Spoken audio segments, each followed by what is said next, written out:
Hello student, स्वागत है learn chemistry में और मैं हूं आपकी एजुकेटर डॉक्टर अनुपम सिंह। हम बेटा फिजिकल केमिस्ट्री को पूरी तरह से कंप्लीट कर चुके हैं और अब हम इनऑर्गेनिक केमिस्ट्री को थोड़ा बाद में करेंगे। पहले हम करेंगे ऑर्गेनिक केमिस्ट्री को, क्योंकि आपको पता है कि ऑर्गेनिक केमिस्ट्री की वेटेज बहुत ज़्यादा है आपके बोर्ड के एग्जामिनेशन में, और बहुत सारे स्टूडेंट्स के हाफ ईयरली एग्जाम स्टार्ट हो चुके हैं, तो उनको भी चाहिए हेल्प इन ऑर्गेनिक केमिस्ट्री। तो ऑर्गेनिक केमिस्ट्री में हमारा पहला चैप्टर होने वाला है halo alkanes and halo arenes. क्या होते हैं halo alkanes and halo arenes? देखिए, हेलो का मतलब हो गया हेलोजन। तो जिस भी एल्केन के अंदर हेलोजन आ जाए, जिस भी एरीन्स के अंदर हेलोजन आ जाए, उसको हम क्या कहते हैं? हेलो एल्केन्स या हेलो एरीन्स कहते हैं। अब एल्केन्स के अंदर तो ऐसे हेलोजन आ नहीं सकती, क्योंकि एल्केन्स में कार्बन की सारी वैलेंसी सेटिस्फाइड है। 4 वैलेंसी होती है, कार्बन की चारों सेटिस्फाइड है। तो क्या होता है, यहाँ पर एक हाइड्रोजन सब्स्टिट्यूट हो जाती है, एक हाइड्रोजन निकल जाती है और उसकी जगह आ जाता है हेलोजन एटम। तो जब यहाँ से एक हाइड्रोजन निकलेगी तो ये बन जाएगा alkyl. Alkane will convert into, alkane किस में कन्वर्ट हो जाएगा बेटे? एल्काइल में कन्वर्ट हो जाएगा, CnH2n+1 में कन्वर्ट हो जाएगा। दिस इज एल्काइल, है ना। अब इस एल्काइल पर एक हेलोजन एटम आ गया तो ये बन जाएगा एल्काइल हेलाइड। एल्काइल हेलाइड, जिसको हम क्या कहते हैं? हेलो एल्केन्स कहते हैं। ठीक है, alkyl halide is a common name. Clear हो गई है? इसी तरह से अगर कोई आपके पास रिंग है, एरोमेटिक कंपाउंड है, उसमें से एक हाइड्रोजन हट जाए, एक हाइड्रोजन क्या हो जाए? रिप्लेस हो जाए, सब्स्टिट्यूट हो जाए, किससे?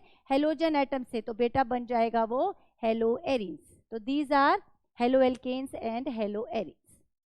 हेलो एल्केन्स में एल्केन्स होते हैं, मतलब एल्काइल ग्रुप्स होते हैं, लॉन्ग चेन एलिफेटिक कंपाउंड्स होते हैं, और हेलो एरीन्स में एरोमेटिक में हेलोजन प्रेजेंट होती है। अगर अब मैं और इसको एक्सप्लेन करूं तो आपको ये पता है जो हेलो एल्केन्स हैं, है ना, कोई एल्काइल हैलाइड ले लो, जैसे हमने ले लिया CH3I, सिंपल CH3I ले लिया, ठीक है, इट इज एल्काइल हैलाइड, है ना भाई। CH4 एक एल्केन है, मिथेन, मिथेन में से एक हाइड्रोजन गई, क्या बचा? मिथाइल, मिथाइल पर एक आयोडीन आई तो क्या बन गया? Methyl iodide. तो हम यहाँ पर क्या बात कर रहे हैं? एक एल्काइल हैलाइड की बात कर रहे हैं। इस एल्काइल हैलाइड में अगर मुझे हाइब्रिडाइजेशन, आपसे हाइब्रिडाइजेशन पूछ ले तो आपको आयोडीन का हाइब्रिडाइजेशन नहीं निकालना, आपको उस कार्बन का हाइड्रोजन हाइब्रिडाइजेशन निकालना है जो डायरेक्टली अटैच होता है, जो डायरेक्टली अटैच होता है किसके साथ? फंक्शनल ग्रुप के साथ। फंक्शनल ग्रुप के साथ जो डायरेक्टली अटैच, हम उस कार्बन के हाइब्रिडाइजेशन की बात करते हैं। जैसे में ये लॉन्ग चेन एक प्रेजेंट है, ठीक है, कार्बन की चेन प्रेजेंट है और इस पर यहाँ हेलोजन लग गया, तो this carbon, this is alpha carbon, alpha carbon है, इस पर ये आयोडीन जुड़ा हुआ है या फ्लोरीन जुड़ा हुआ है या क्लोरीन जुड़ा हुआ है या ब्रोमीन जुड़ा हुआ है, तो इस वाले कार्बन के हाइब्रिडाइजेशन को चेक करेंगे अगर वहां पे आपसे एल्फा कार्बन का हाइब्रिडाइजेशन पूछ रहा है, हेलो एल्केन का हाइब्रिडाइजेशन पूछ रहा है। अगर एक कार्बन है तो उस पर्टिकुलर कार्बन का ही चेक करेंगे, और अगर बाकियों के भी पूछ रहा है तो आपको सबके बताने हैं। ठीक है, हाइब्रिडाइजेशन कैसे निकालते हैं क्लास 11th में पढ़ चुके हैं, जल्दी से आपको बता देती हूँ कि अगर 4 सिग्मा बॉन्ड बेटा प्रेजेंट है तो sp3 हाइब्रिडाइजेशन होता है। एक किसी कार्बन के पर चारों सिग्मा बॉन्ड प्रेजेंट है तो वहां पर क्या होता है? sp3 हाइब्रिडाइजेशन होता है। 3 सिग्मा और 1 पाई है तो sp2 हाइब्रिडाइजेशन होता है। 2 सिग्मा एंड 2 पाई होता है तो sp हाइब्रिडाइजेशन होता है।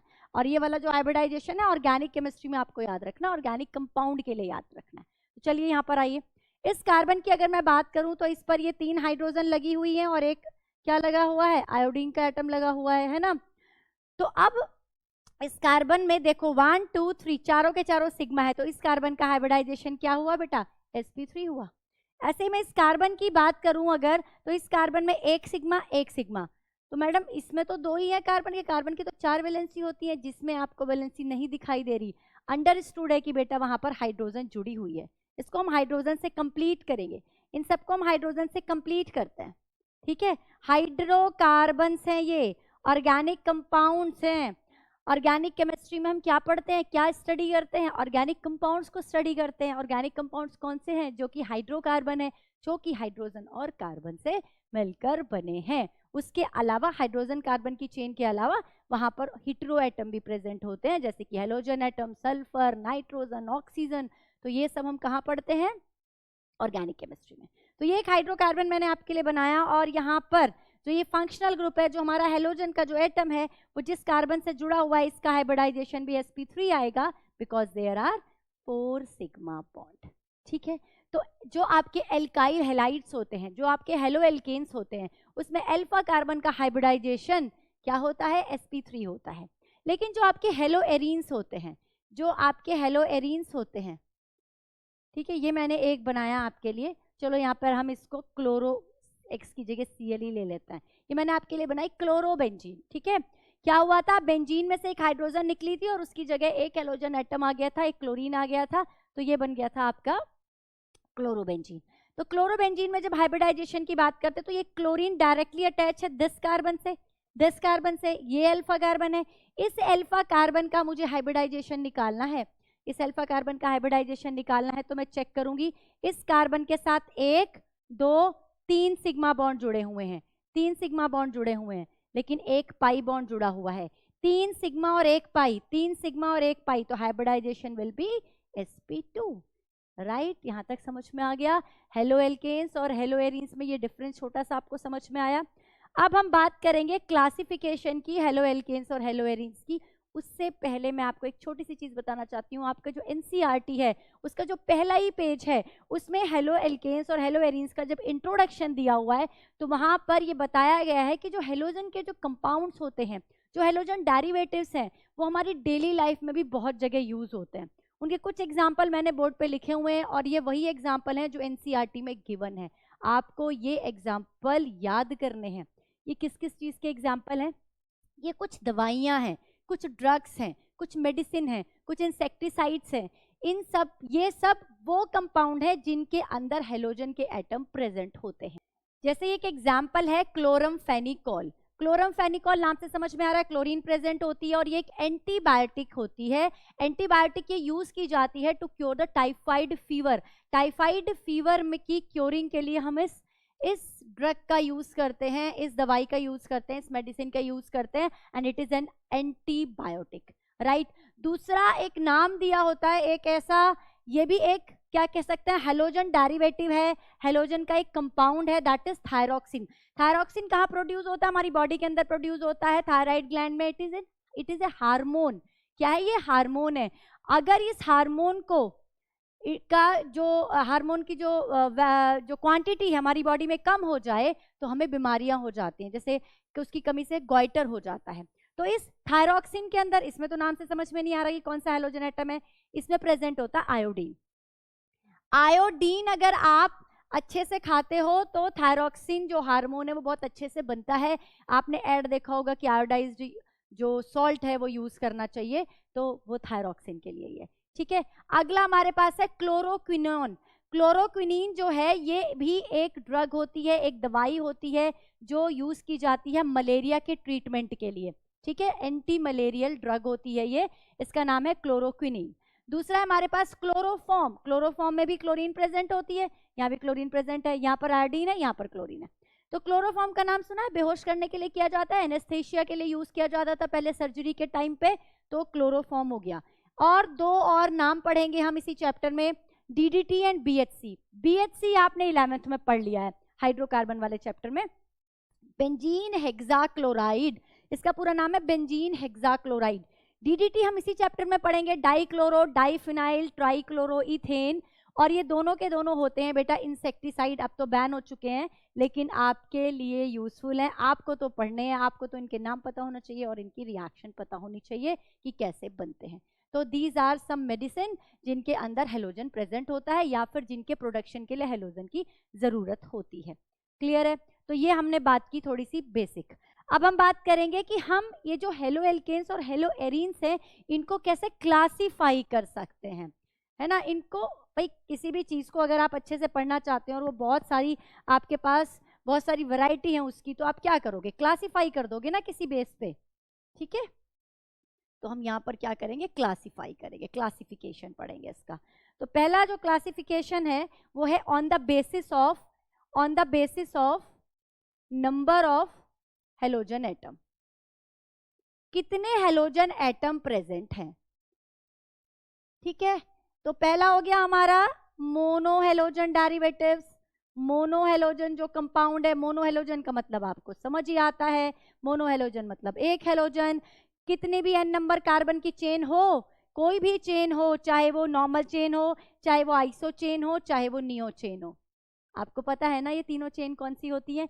क्विकली देखेंगे इसका भी, हम रिकैप ले लेते हैं फटाफट। ये देखिए ये नॉर्मल चेन है, ऐसे स्ट्रेट चेन बना जा रही हूँ, उसको नॉर्मल चेन कहेंगे। अगर चेन के अंदर कहीं भी ये टी शेप सी स्ट्रक्चर आ गई, दैट इज आइसो। और अगर ये बेटा ऐसे ये प्लस का कोई साइन सा दिखाई दे रहा है चेन के अंदर, दैट इज नियो चेन। एक और पहचान बताती हूँ, जो नॉर्मल चेन होती है उसके अंदर 1 degree and 2 degree carbon present होते हैं। आइसो में 1 डिग्री 2 डिग्री के अलावा 3 डिग्री भी प्रेजेंट होते हैं। और नियो के अंदर 1 डिग्री 2 डिग्री 3 डिग्री हो सकते हैं, लेकिन 4 डिग्री अगर प्रेजेंट है तभी वो क्वाटरनरी कार्बन अगर प्रेजेंट है तभी वो नियो चेन है। तो जल्दी से मैंने आपको ये क्विक आपका रिवीजन करा दिया, अब इसको हम वापस यूज करेंगे अपने हेलोजन वाले चैप्टर में। तो मोनोहेलोजन मैं आपको बता रही थी, मोनोहेलोजन का मतलब एक हेलोजन। ये हेलोजन आपकी नॉर्मल चेन में भी हो सकता है, आपकी आइसो चेन में भी हो सकता है, आपकी नियो चेन में भी हो सकता है, आपकी बेंजीन रिंग के ऊपर भी हो सकता है। तो इस तरह के जितने भी डेरिवेटिव्स हैं, these are monohalogen compound, these are monohalogen compound. ठीक है, डाई हेलोजन की बात करते हैं। डाई से मतलब आपको समझ ही आ रहा है, डाई का मतलब हुआ दो, यानी कि 2 हेलोजन के एटम प्रेजेंट होंगे। अब यहाँ पे एक समझने वाली चीज है, 2 का मतलब है कि अगर मेरे पास 2 कार्बन की एक चेन है, 3 कार्बन की 4 कार्बन की कितनी भी कार्बन की आप चेन ले लो, लेकिन मेरे पास 2 हेलोजन एटम है। अब वो दोनों हेलोजन एटम एक ही कार्बन पर भी प्रेजेंट हो सकते हैं, एक ही कार्बन पर भी प्रेजेंट हो सकते हैं। ठीक है, जैसे कि ऐसे एक Cl यहाँ प्रेजेंट है, एक Cl यहाँ प्रेजेंट है, बाकी कुछ और नहीं प्रेजेंट है तो हाइड्रोजन लगानी है। उसका मतलब वहां पे भाई जो नहीं दिखाई दे रहा, जो इनविजिबल है, ठीक है, जो अदृश्य है, वो क्या है, वो हाइड्रोजन है। किसी भी कोई आपको चेन दे दी, चेन में वैलेंसी कंप्लीट करनी है, नहीं दिखाई दे रहा, वो कौन है, हाइड्रोजन है। तो ये हाइड्रोजन मैंने लगा दी बाकी की। ठीक, तो यहां पर आप देख रहे हो कि ये जो हेलोजन एटम है वो एक ही कार्बन पर प्रेजेंट है। कार्बन तो मेरे पास चेन में 2 हैं, लेकिन वो एक ही कार्बन पर प्रेजेंट है। तो इस तरह के जो कंपाउंड्स होते हैं, इस तरह के जो डाई हेलोजन कंपाउंड होते हैं, उनको हम कहते हैं जेम, उनको हम कहते हैं gem di halide. Gem di halide, दोनों जो हेलोजन है वो एक ही कार्बन पर चिपके हुए, that is gem di halide. दूसरा क्या पोजीशन हो सकती है कि एडजेसेंट कार्बन पर प्रेजेंट हो, एडजेसेंट कार्बन पर प्रेजेंट हो, इसको कहते हैं हम विसिनल डाई हेलाइड। क्या कहते हैं, विसिनल डाई हेलाइड। तो डाई हेलाइड जो डाई हेलोजन कंपाउंड है, एलिफेटिक की मैं बात कर रही हूं अभी, तो उनमें विसिनल भी हो सकता है और जेम भी हो सकता है। ठीक है, अगर तो जेम डाई हेलाइड है, अगर वहां पर जेम डाई हेलाइड है, इसको हम जेमिनल भी बोलते हैं। ठीक है, अगर जेम हेलाइड है तो उसका नाम क्या होगा बेटे, इथाइलिडीन क्लोराइड। इसका कॉमन नेम होता है इथाइलिडीन क्लोराइड। ये 2 कार्बन के लिए ही मैं बात कर रही हूँ, H 2 कार्बन के लिए ही यूज होता है इथाइलिडीन क्लोराइड। लेकिन अगर विसिनल है तो नाम हो जाएगा इथाइलीन, इथाइलीन डाइक्लोराइड। अगर Cl, अगर हेलोजन एटम, अगर क्लोरीन बेटा विसिनल एडजेसेंट कार्बन पर प्रेजेंट है, तो इनको आप बताओगे कि भाई 2 क्लोराइड है, डाइक्लोराइड है। ठीक है, इथाइलीन डाइक्लोराइड नाम होगा, कंफ्यूज नहीं होना। ठीक है, और अगर जेम है, एक ही पर चिपके हुए हैं, एक ही पर चिपके हुए हैं, तो कार्बन पर ही चिपके हुए हैं, तो इसीलिए हमने कार्बन के साथ ही ईन लगा दिया, इथाइलिडीन, इथाइलिडीन, और क्लोराइड को हमने अलग से लिखा। ठीक है, याद हो जाएगा। तो इथाइलिडीन क्लोराइड यूज करेंगे हम जेम के लिए, और इथाइलीन डाइक्लोराइड यूज करेंगे हम विसिनल के लिए। अब हम देखते हैं कि अगर एरोमेटिक है आपके पास, बेंजीन रिंग के पास आप 2 हेलोजन जोड़ रहे हो, तो एक हेलोजन तो हमने पहले जोड़ ली थी, अब जो दूसरी हेलोजन आएगी वो अगर मैं इसको 1 नंबर दूं तो 2 पर आ सकती है, 3 पे आ सकती है, 4 पे आ सकती है, 5 पे आ सकती है, 6 पे आ सकती है। ठीक है, 1 2 3 नंबरिंग आप कहीं से भी स्टार्ट कर सकते हो। यह फंक्शनल ग्रुप है तो अभी हम यहाँ से स्टार्ट कर रहे हैं। अगर ये फंक्शनल ग्रुप यहाँ प्रेजेंट होता तो यहाँ से 1 स्टार्ट करते। कोई फंक्शनल ग्रुप अगर प्रेजेंट नहीं है तो 1 2 3 कहीं से भी स्टार्ट कर सकते हो इन बेंजीन रिंग। ठीक है, तो ये आपने कर लिया। अब अगर 1 2 पोजीशन पर हेलोजन एटम प्रेजेंट है, 1 2 पोजीशन पर हेलोजन एटम प्रेजेंट है, तो हम इसको कहते हैं ऑर्थो। अगर 1,6 पे प्रेजेंट है तो भी हम इसको कहते हैं ऑर्थो। तो ऑर्थो पोजीशन कौन सी होंगी? 1, 2 एंड 1, 6। अगर एक हेलोजन 1 पर प्रेजेंट है और दूसरी 3 पर प्रेजेंट है तो हम उसको कहते हैं मेटा। मेटा ये सब आपने पढ़ा हुआ है 11th में। और तीसरी पोजीशन हो जाएगी 1, 4, 1, 3 एंड 1, 5। ठीक है, 1, 4 पोजीशन को कहेंगे पैरा। पैरा तो सिर्फ 1, 4 होगा बेटा। ऑर्थो 1, 2 और 1, 6 दोनों ऑर्थो हैं। 1, 3 एंड 1, 5 दोनों पोजीशन क्या है? मेटा पोजीशन है। तो इस तरह से ortho dichlorobenzene, meta dichlorobenzene, para dichlorobenzene, right, these are the common name. Clear हो गया? IUPAC लिखेंगे तो आपको बताना पड़ेगा, पोजीशन का नंबर देना पड़ेगा कि it is 1, 2, it is 1, 3, it is 1, 5, right. तो ये हो गए आपके डाइहेलोजन कंपाउंड। डाइहेलोजन के अलावा बेटा पॉलीहेलोजन कंपाउंड्स भी होते हैं। ठीक है, पॉलीहेलोजन कंपाउंड का क्या मतलब हुआ? 2 से ज्यादा, 3, 4, 5, 6, 7 कितने भी हेलोजन एटम्स जुड़े हो सकते हैं। ठीक है, थर्ड हमारे कौन से हो गए? पॉलीहेलोजन। पहली पॉलीहेलोजन कंपाउंड्स, पॉलीहेलोजन जो हमारे कंपाउंड्स हैं उनका एक एग्जांपल हमने थोड़ी देर पहले भी पढ़ा था, CH-Cl3, क्लोरोफॉर्म, आइडोफॉर्म, ठीक है, फ्रियॉन्स, ये सब किसके एग्जांपल हैं? ये पॉलीहेलोजन के एग्जांपल हैं, राइट।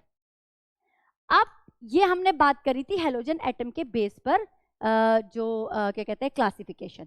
अगला क्लासिफिकेशन हम पढ़ेंगे हाइब्रिडाइजेशन के बेस पर। ये आपको क्लियर हो गया यहाँ से? On the basis of number of halogen atom हो गया। अब हम सेकंड हाइब्रिडाइजेशन सेकंड क्लासिफिकेशन की बात करते हैं। चलिए, चैप्टर बहुत इजी है, बहुत अच्छा है और इंटरेस्टिंग भी है।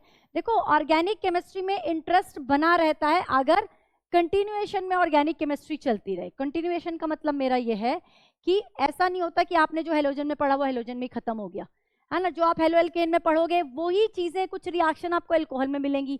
अल्कोहल में जो पढ़ोगे वो कुछ रिएक्शन आपको एल्डिहाइड में मिलेंगी, एमीन्स में मिलेंगी। सारी इंटरकनेक्टेड होती है ऑर्गेनिक केमिस्ट्री। 11th से स्टार्ट करके 12th तक आपको भेजती है। तो 11th के चैप्टर को आप, अगर आपके पास टाइम है और अगर पढ़ा हुआ है तो बहुत अच्छा, अगर आपने नहीं पढ़ा हुआ या आपको वहाँ पे कुछ डाउट्स हैं तो बेटा रिएक्शन मैकेनिज्म वाला पार्ट आप एक बार जरूर से रिवाइज करें और फिर अपनी ऑर्गेनिक केमिस्ट्री को स्टार्ट कीजिएगा। तो देखिए आपके नंबर बहुत ही अच्छे आएंगे, बहुत अच्छे नंबर आपके बनेंगे। चलिए, अब हम बात करते हैं on the basis of hybridisation. ये सेकेंड टाइप का क्लासिफिकेशन हम कर रहे हैं, on the basis of hybridisation हम पढ़ेंगे। ठीक है, हाइब्रिडाइजेशन क्या होता है सबको अच्छे से पता है। अगर नहीं पता है तो क्लास 11th का टॉपिक है हाइब्रिडाइजेशन के नाम से वीडियो पड़ी हुई है चैनल पर, आप वहां से जाकर देख सकते हैं। On the basis of hybridisation, तो हम यहाँ पर किस कार्बन के हाइब्रिडाइजेशन की बात करेंगे? अभी मैंने 5 मिनट पहले आपके साथ डिस्कस किया था, अल्फा कार्बन की बात कर रहे हैं। अगर कार्बन के साथ जुड़ा हुआ, हेलोजन के साथ जुड़े हुए कार्बन का हाइब्रिडाइजेशन sp2 है, ठीक है, दूसरा क्या कंडीशन हो सकती है? इसको A टाइप कह देते हैं, इसको B टाइप कह देते हैं। और अगर sp3 है, पहले sp3 पढ़ लेते हैं, और ये sp2 है। ठीक है, ये 2 कंडीशन हो सकती हैं, है ना। ये 2 कंडीशन है हमारे पास कि भाई अल्फा कार्बन का हाइब्रिडाइजेशन sp3 भी हो सकता है और sp2 भी। इसी बेस पर हमने जो हेलोजन है, अपने हेलोजन कंपाउंड्स हैं, उनको क्या किया है? उनको हमने क्या किया है? डिवाइड किया है, उनको हमने क्लासिफाई किया है। चलिए यहाँ पे देखेंगे पहले, जितने भी एल्काइल हैलाइड हैं, ठीक है, जितने भी एल्काइल हैलाइड हैं, चाहे आपका मिथाइल क्लोराइड है, इथाइल क्लोराइड है, प्रोपाइल क्लोराइड है, मैंने अभी वो समझा दिया था आपको अच्छे से। सारे जो एल्काइल हैलाइड हैं उनमें जो कार्बन है, अल्फा कार्बन, उसकी हाइब्रिडाइजेशन बेटा क्या होती है? sp3 होती है। sp3 होती है जितने भी एल्काइल हैलाइड है, चाहे वो 1 डिग्री हो, चाहे वो 2 डिग्री हो, चाहे वो 3 डिग्री हो। मतलब एल्काइल हैलाइड को फिर हमने फर्दर डिवाइड कर लिया, 1 डिग्री, 2 डिग्री, 3 डिग्री। मैम ये क्या है? 1 डिग्री, 2 डिग्री, 3 डिग्री। देखिए, अगर आपका ये एक मैंने लिखा, एक एग्जाम्पल लिखा, ये कार्बन कैसा है? 1 डिग्री कार्बन है।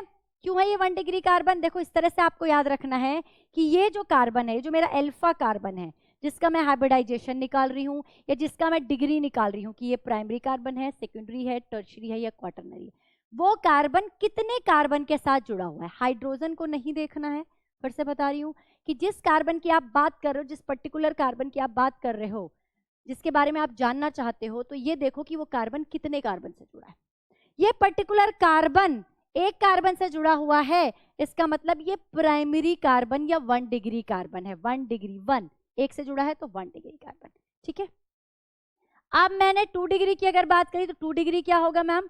2 डिग्री बेटा हो गया ये 2 डिग्री हमारा एल्काइल हैलाइड हो गया। देखो कैसे, क्योंकि ये पर्टिकुलर कार्बन 2 कार्बन से जुड़ा हुआ है।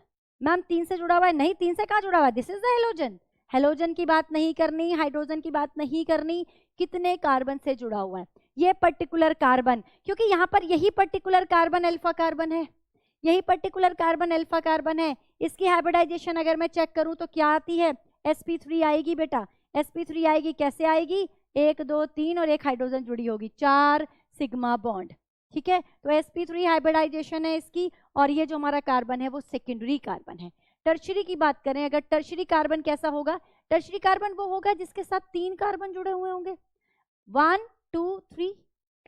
तो जो पर्टिकुलर कार्बन आपको चाहिए उसे देखो कि वो कितने कार्बन से जुड़ा है। 1 से जुड़ा है तो ये कार्बन 1 डिग्री होगा। अगर ये कार्बन पर्टिकुलर कार्बन 2 कार्बन से जुड़ा है तो ये 2 डिग्री होगा। अगर ये 3 कार्बन से जुड़ा है तो ये 3 डिग्री होगा। क्लियर है? लेकिन इन तीनों ही केस में वो अल्फा कार्बन जो हेलोजन से जुड़ा होता है उसकी हाइब्रिडाइजेशन sp3 ही होती है, राइट। अब इसके बाद एक अगला एग्जाम्पल देखेंगे। यहाँ पे पहला एग्जाम्पल तो हमने देखा एल्काइल हैलाइड का, जितने भी एल्काइल हैलाइड है sp3 हाइब्रिडाइजेशन शो कर रहे हैं। अब दूसरा एग्जाम्पल है हमारे पास, इसमें हम ऐसे डिवाइड कर लेते हैं 1 डिग्री 2 डिग्री 3 डिग्री, समझा दिया मैंने आपको, आप ऐसे नोट कर लेंगे। एलाइलिक हैलाइड्स जो हैं, एलाइलिक हैलाइड्स, एलाइलिक हैलाइड्स क्या होते हैं? एलाइल ग्रुप क्या होता है? एलाइल ग्रुप होता है CH2 डबल बॉन्ड CH ये क्वेश्चन इन टेक्स्ट में भी दिया हुआ है, उसमें पूछा है आपसे इनमें से कौन सा एलाइल हैलाइड है, ठीक है। उसमें आपको एलाइलिक कार्बन बताना है, एलाइलिक हैलोजन बताना है, वो आप बताएंगे। देखिए इसको कैसे पहचानेंगे? CH2 डबल बॉन्ड CH2 और एक वैलेंसी खाली होती है और इस पर लगा होता है halogen. This is allyl halide, this is allyl halide. याद कैसे करना है? 1 2 3, 1 पर भी फंक्शनल ग्रुप है और 3 पर भी फंक्शनल ग्रुप है। 1 पे कौन सा फंक्शनल ग्रुप है? 1 पर डबल बॉन्ड प्रेजेंट है, ठीक है, और 3 पर हेलोजन एटम प्रेजेंट है। तो 1 3 पोजीशन पर यहाँ हेलोजन एटम्स 1 3 पोजीशन पर फंक्शनल ग्रुप होते हैं, और याद रखेंगे 3rd कार्बन पर हेलोजन होगा, 1st कार्बन पर डबल बॉन्ड होगा, 3rd कार्बन पर हेलोजन होगा। इस तरह की जो स्ट्रक्चर होती है that is called allylic halide, that is called allylic halide. और हाइब्रिडाइजेशन किसकी निकालोगे बेटा? अल्फा की तो निकालोगे, this is alpha. Hybridisation check करो, 2 हाइड्रोजन है सिग्मा से जुड़ी होंगी, एक सिग्मा ये एक सिग्मा ये, 4 sigma, it means 4 sigma means sp3 hybridisation. तो जो एलाइलिक हैलाइड्स होते हैं उनके अंदर क्या होता है? sp3 हाइब्रिडाइजेशन होता है, ठीक है। नेक्स्ट पढ़ेंगे इसमें बेंजाइलिक, 3rd इज बेंजाइलिक। ये बेंजाइलिक कौन से होते हैं?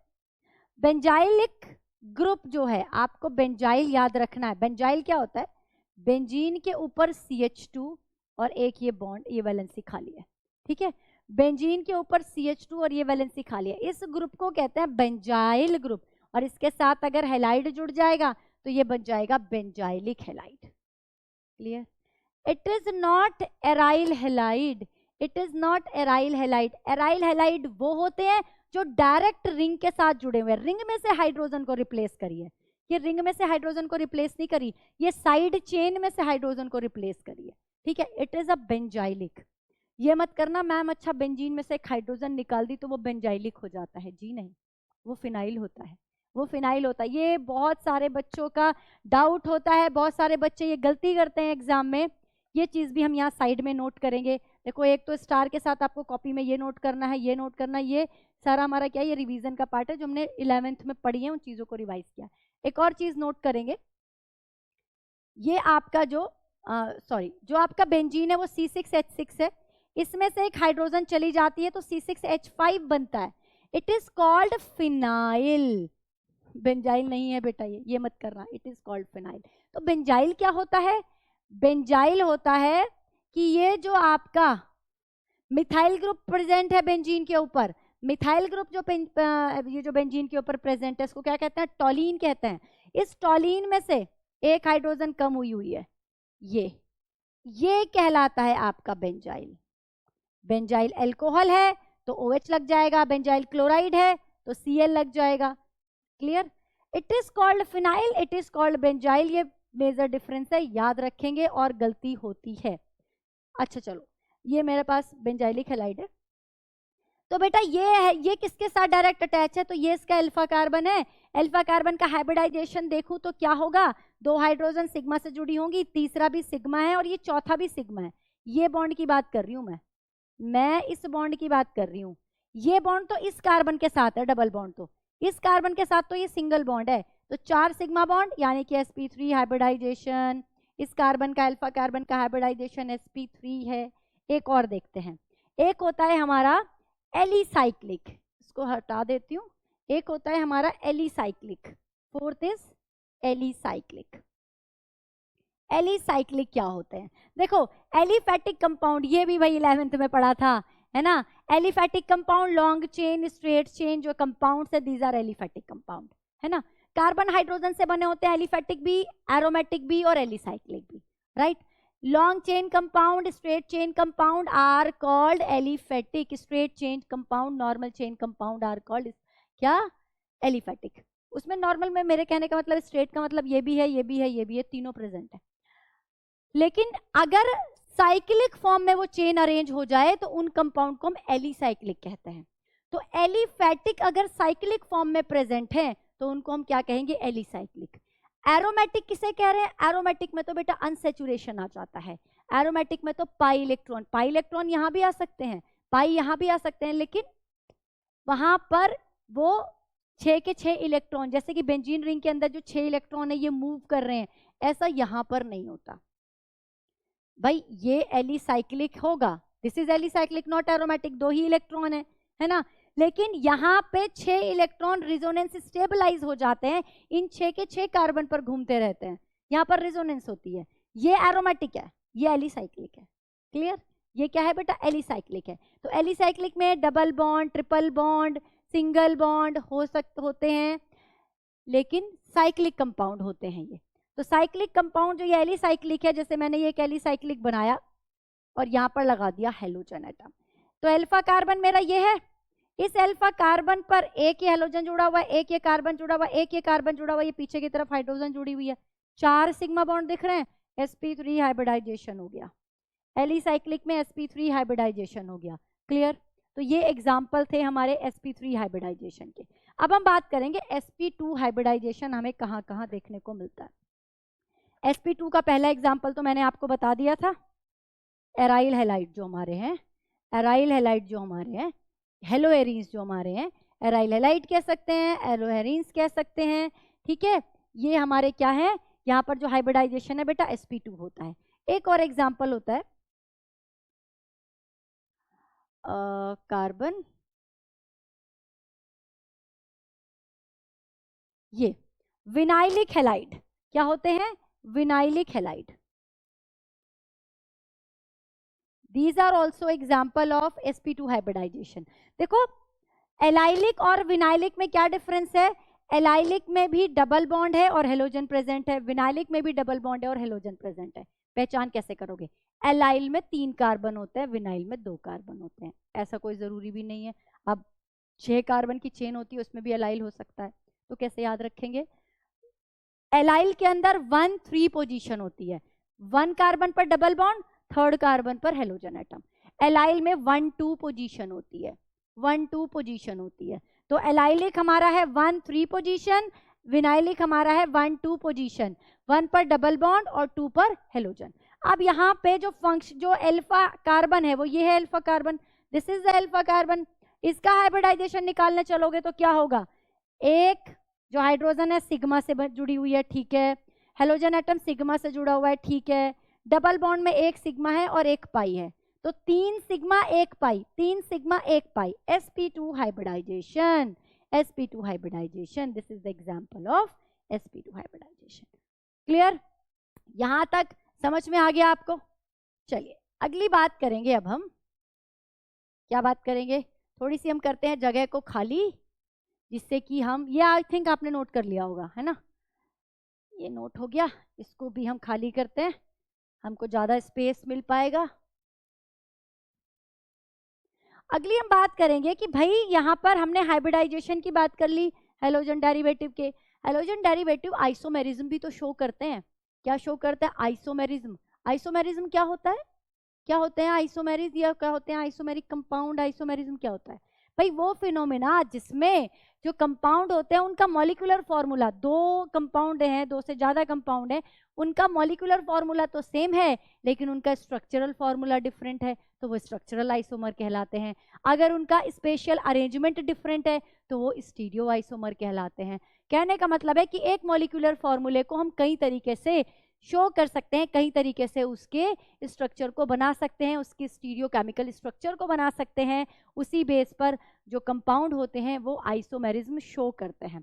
तो अगर आपको याद रखना है कि भाई हेलोजन कौन कौन से आइसोमेरिज्म शो करता है, हेलोजन के अंदर मेनली आपको याद रखना है कि ये चेन आइसोमर बनाएगा, ये पोजीशन आइसोमर बनाएगा, और स्टीरियो आइसोमेरिज्म में ये शो करने वाला है बेटा ऑप्टिकल आइसोमर। ये तो करना ही करना है इसको, मतलब ये तो आपको मिलेंगे ही मिलेंगे इस पे क्वेश्चन। चेन का मतलब क्या है भाई? ये एक चेन आपकी नॉर्मल चेन में हेलोजन जुड़ गया, और ये 4 कार्बन की चेन को आप ऐसे अरेंज कर दिया, अब यहाँ हेलोजन जुड़ गया या यहाँ हेलोजन जुड़ गया। तो इस तरह से इन दोनों कंपाउंड का मॉलिक्यूलर फॉर्मूला सेम है लेकिन चेन डिफरेंट है। भाई चेन नॉर्मल भी हो सकती है, चेन आइसो भी हो सकती है, चेन नियो भी हो सकती है। इंपॉर्टेंट बात यह है कि अगर आपको आइसो चेन बनानी है तो मिनिमम कार्बन आपको 4 चाहिए, अगर आपको नियो चेन बनानी है तो मिनिमम कार्बन आपको 5 चाहिए। अगर 4 कार्बन से कम कम है तो केवल नॉर्मल चेन होगी, तो वहां कोई चेन आइसोमेरिज्म नहीं होगा। ठीक है। पोजीशन क्या होगी?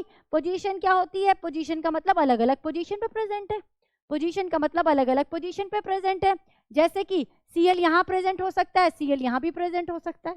ठीक है, तो 2 पोजीशन हुई ना, तो इस तरह के कंपाउंड को हम क्या कहेंगे? Positional isomers.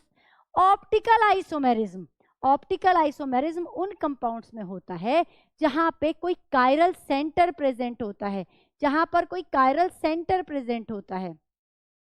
कायरल सेंटर का मतलब है कि वो कार्बन जिस पर डिफरेंट डिफरेंट ग्रुप प्रेजेंट होते हैं, जिनमें से एक हेलोजन है ना। तो ऐसे जो कार्बन होते हैं, जो ऐसे जो कंपाउंड होते हैं, वो प्लेन पोलराइज लाइट को डेविएट कर देते हैं, उनको क्या कर देते हैं? रिफ्लेक्ट क्या कर देते हैं बेटा? डेविएट कर देते हैं। तो राइट साइड घुमा देंगे या फिर लेफ्ट साइड घुमा देंगे।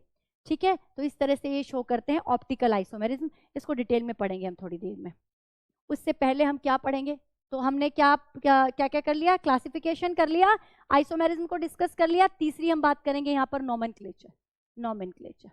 नोमेनक्लेचर तो बहुत इजी है, आप लोग बहुत आराम से कर लोगे, है ना। नोमेनक्लेचर बहुत सारे बच्चे एज सच मतलब देखने में एज सच आपको लगता है कि बहुत इजी है, गलती होती भी नहीं है, कम से कम हेलोजन वाले में तो नहीं होती है। क्या यहाँ पे एक हेलोजन ही है और उसमें क्या याद रखना है? क्लोराइड है, ब्रोमाइड है, ये सब याद रखना है। तो जब आप हेलोजन एटम को लेते हो तो ये एज अ प्रीफिक्स यूज होते हैं और इनको हम हेलो बोलते हैं। ये जो हेलो एल्केन्स है तो आपका क्या हो जाएगा? क्लोरोएथेन, क्लोरोमीथेन, क्लोरोहेक्सेन, इस तरह से नाम होता है। क्योंकि जो आपके हेलोजन है, हेलोजन एटम को used as a prefix in case of naming, IUPAC naming. लेकिन गलती कहाँ पर होती है उनको हम थोड़ा सा डिस्कस करेंगे। गलती होती है बेटा अगर आपसे कह दिया जाए कि टर्शियरी ब्यूटाइल ब्रोमाइड है, आपसे कह रहा है टर्शियरी ब्यूटाइल ब्रोमाइड है और जरा इसका IUPAC नेम लिखो। उसने आपको स्ट्रक्चर नहीं दी, उसने स्मार्टली खेला आपके साथ, उसने कहा टर्शियरी ब्यूटाइल ब्रोमाइड है और इसका IUPAC नेमिंग लिखो। तो टर्शियरी ब्यूटाइल ब्रोमाइड की आपको स्ट्रक्चर तो आनी चाहिए, स्ट्रक्चर पता होगी तभी तो लिखोगे। या उसने कहा सेकेंडरी ब्यूटाइल ब्रोमाइड है, इसकी स्ट्रक्चर लिखो। ठीक है, अगला वो आपसे क्या कह सकता है? वो कह रहा है आपसे सेकेंडरी ब्यूटाइल ब्रोमाइड हो गया, एक वो आपसे कह सकता है नियो पेंटाइल ब्रोमाइड है या नियो पेंटाइल क्लोराइड है, इसका IUPAC नेम लिखो। आगे वो आपको कह सकता है कि बेटा एलाइल ब्रोमाइड है, एलाइल ब्रोमाइड है, एक और कर लेते हैं, आइसोप्रोपाइल भी कर लेते हैं।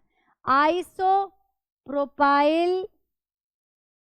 क्लोराइड है, इसका IUPAC नेम लिखो। एक एलाइल ब्रोमाइड है, इसका आप क्या लिखो, इसका आप IUPAC नेम लिखो। ठीक है, तो आप घूम जाओगे वहां पे। क्यों घूम जाओगे? कि उससे पहले आपको ये पता तो होना चाहिए कि टर्शरी ब्यूटाइल ब्रोमाइड क्या होता है, सेकेंडरी ब्यूटाइल ब्रोमाइड क्या होता है, ये आइसो क्या होता है, ये क्या नियो क्या होता है। स्टार्टिंग में अभी मैंने यहाँ पर आपको चेन तो समझा दी थी, लेकिन चेन हमें पता होती है तब भी हम इसकी स्ट्रक्चर गलत बनाते हैं, तब भी हम इसकी स्ट्रक्चर गलत बनाते हैं। IUPAC नाम लिखने के लिए आपको सही स्ट्रक्चर पता होनी चाहिए। सही स्ट्रक्चर बनाओगे तब तो सही IUPAC नेम आएगा। तो अगर आपसे कह रहा है tertiary butyl bromide, secondary butyl bromide, neopentyl chloride, isopropyl chloride, तो आप उनको कैसे समझोगे, कैसे उनकी स्ट्रक्चर को याद रखोगे? देखो, 2 कार्बन में तो कोई प्रॉब्लम होने वाली नहीं है, एथ है आपको पता है। कार्बन अगर 3 हो गया तो इसको आप क्या कहते हो? इसको आप कहते हो प्रोपाइल। कार्बन 3 हो गया तो इसको आप क्या कहते हो? प्रोपाइल कहते हो। 3 कार्बन का प्रोपाइल होता है। और आइसो चेन बनाने के लिए, मैम अभी आपने थोड़ी देर पहले बताया था, आइसो चेन बनाने के लिए तो हमें 4 कार्बन चाहिए मिनिमम। बिल्कुल 4 कार्बन चाहिए, 4 कार्बन होंगे तभी आइसो चेन बनेगी। लेकिन ये तो आइसोप्रोपाइल क्लोराइड कह रहा है, कार्बन तो 3 है और आइसो चेन बना रहा है। कार्बन तो 3 है और आइसो चेन बना रहा है। इस केस में क्या करेंगे?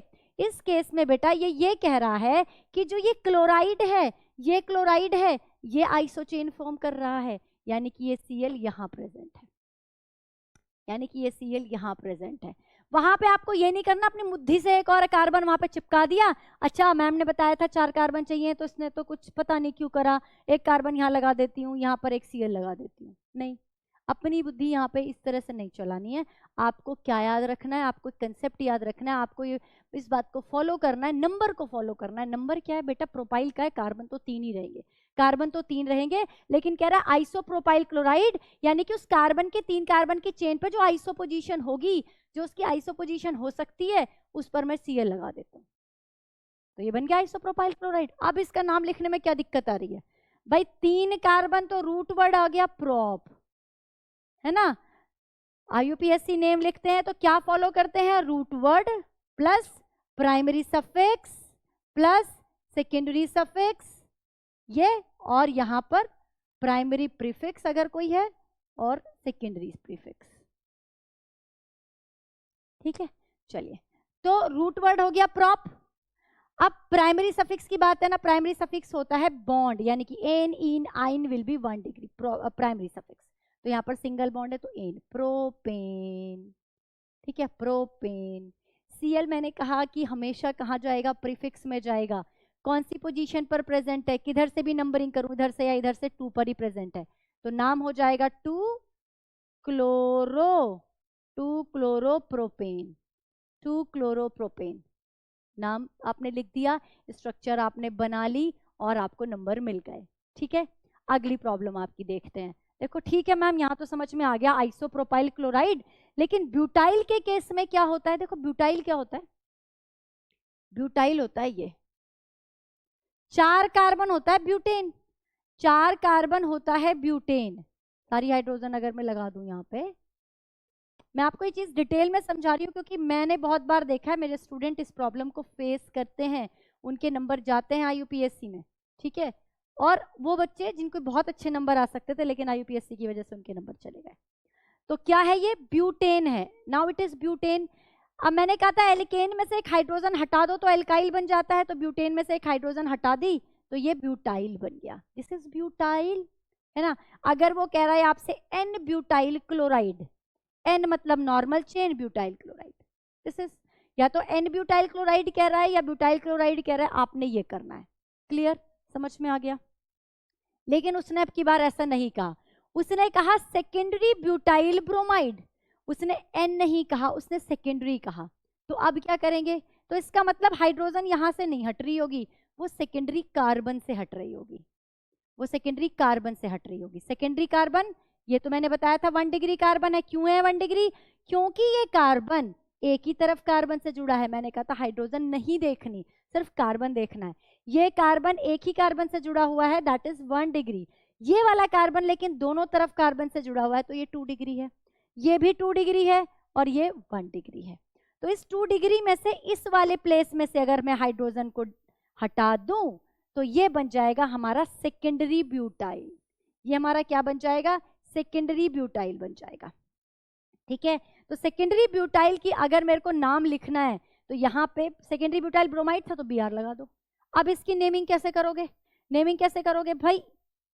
इधर से जाए तो 1 2, इधर से जाए तो 1 2 3, तो आपको क्या देना है? कम नंबर देना होता है फंक्शनल ग्रुप को, तो इधर से ही नंबरिंग होगी। नंबरिंग क्या होगी? इस साइड से नंबरिंग करेंगे। ठीक है, root word 4 carbon but, primary suffix ane, butane.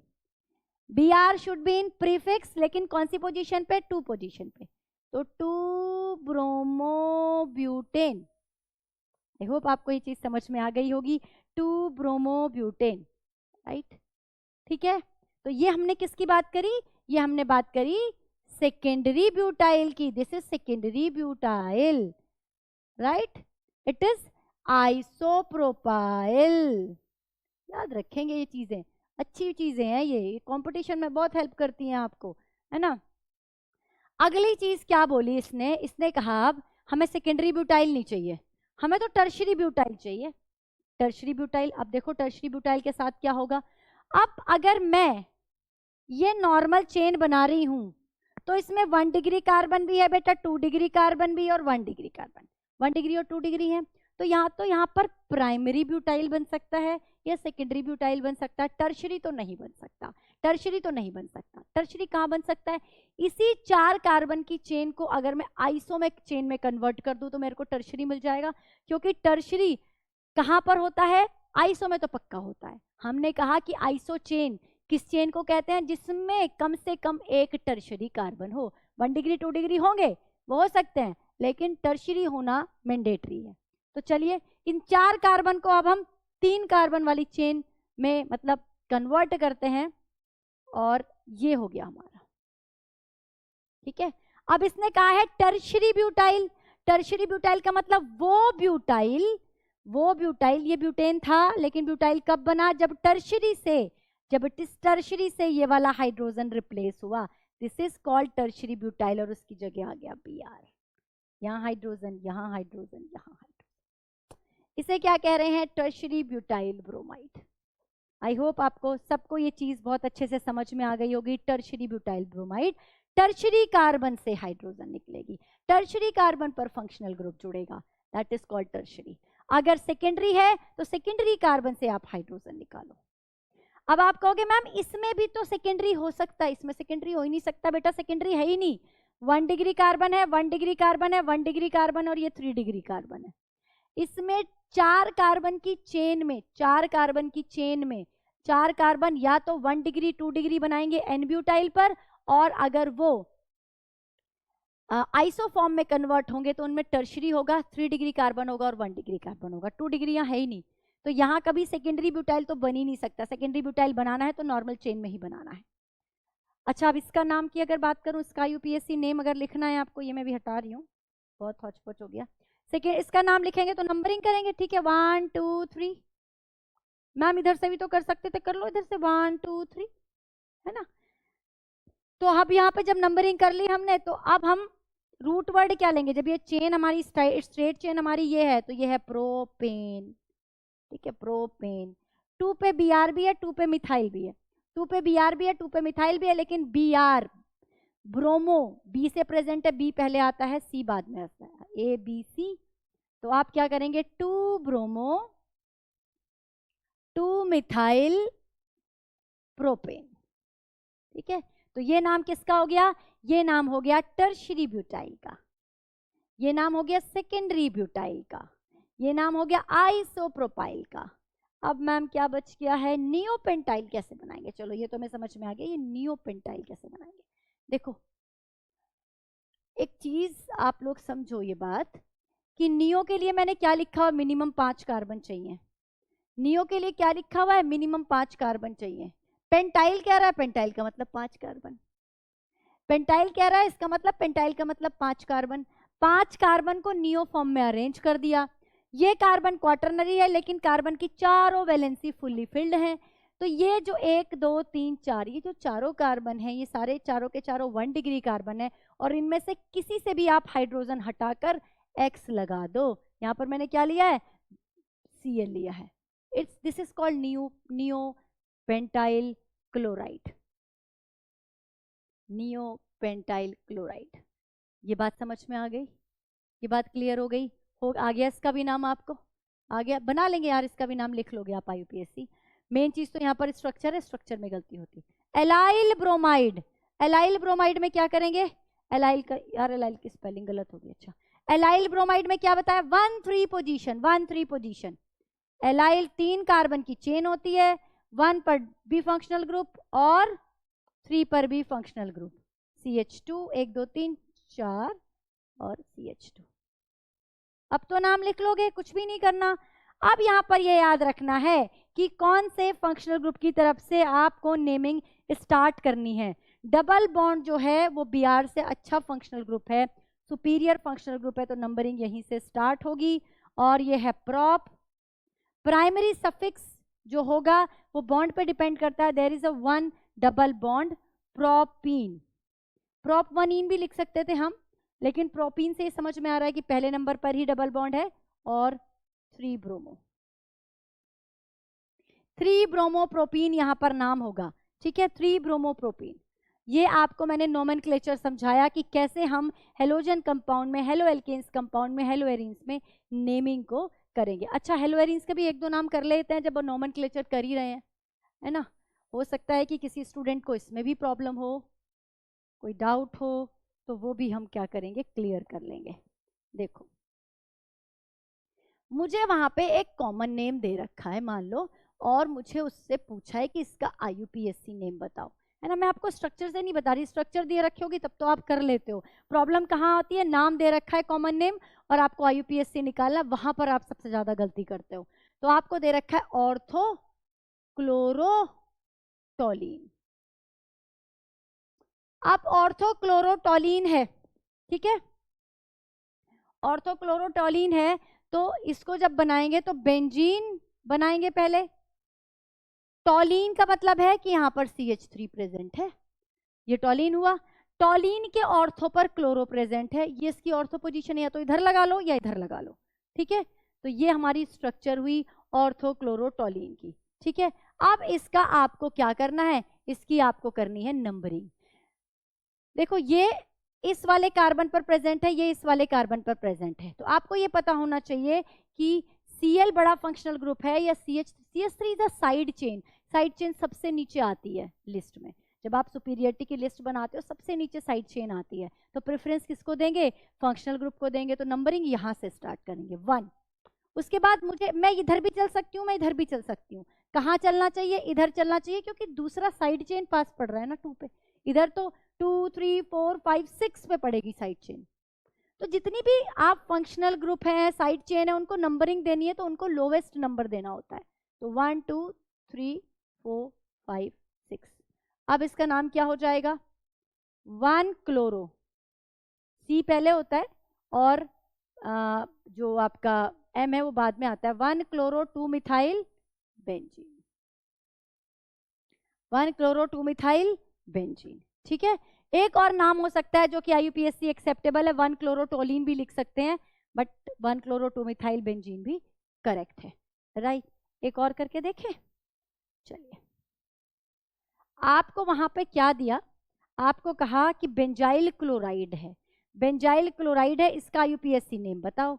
अब आपने फिर वही गलती करी, बेंजीन में से, अच्छा, अगर हम मीथेन में से एक हाइड्रोजन हटाते हैं तो मिथाइल बन जाता है, इथेन में से एक हाइड्रोजन हटाते हैं तो इथाइल बन जाता है, बेंजीन में से एक हाइड्रोजन हटा देंगे तो बेंजाइल बन जाएगा। जी नहीं, बिल्कुल भी नहीं होगा। बेंजीन में से एक हाइड्रोजन हटाओगे तो फिनाइल बनेगा। इसने हमें क्या कहा, बेंजाइल क्लोराइड का है।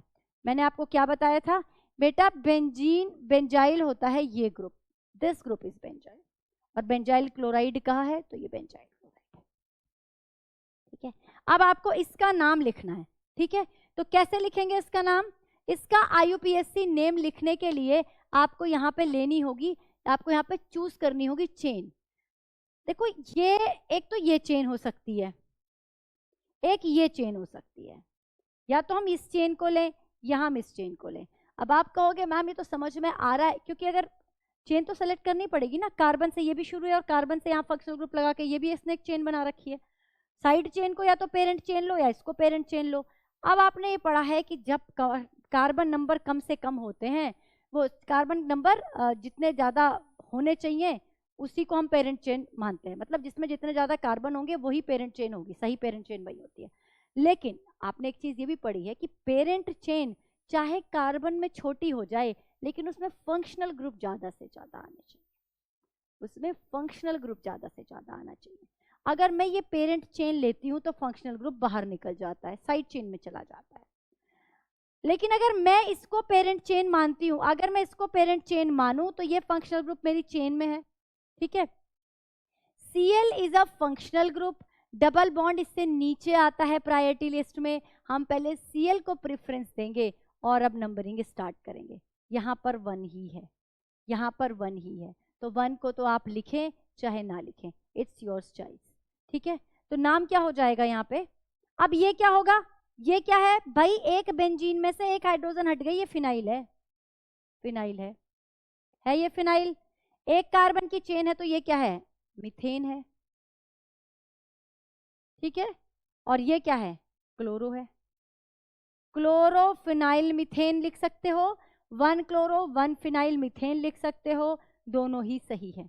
ये बात समझ में आ गई? बहुत सारे बच्चे ये गलती करते हैं, वो कंफ्यूज हो जाते हैं, मेरे को ये पेरेंट चेन लेनी चाहिए, ये पेरेंट चेन आपको ये लेनी चाहिए because it is a superior functional group, ये फंक्शनल ग्रुप है, राइट।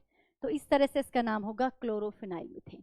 तो हमने ये बात करी, कुछ नोमेनक्लेचर की बात करी, कुछ क्लासिफिकेशन की बात करी। नेक्स्ट क्लास में हम नेचर ऑफ CX बॉन्ड पढ़ेंगे, मतलब ये जो कार्बन है, जो अल्फा कार्बन है, इसको जब हेलोजन के साथ जोड़ा जाता है तो क्या क्या नेचर चेंज होती है इसकी नेचर पढ़ेंगे, इसकी फिजिकल प्रॉपर्टीज पढ़ेंगे और केमिकल प्रॉपर्टीज को देखेंगे। तब तक आप जितना पोर्शन मैंने कराया है इसको ऐसे ही आप रिवाइज करते रहिए, पढ़ते रहिए और आगे बढ़ते रहिए। Thank you so much.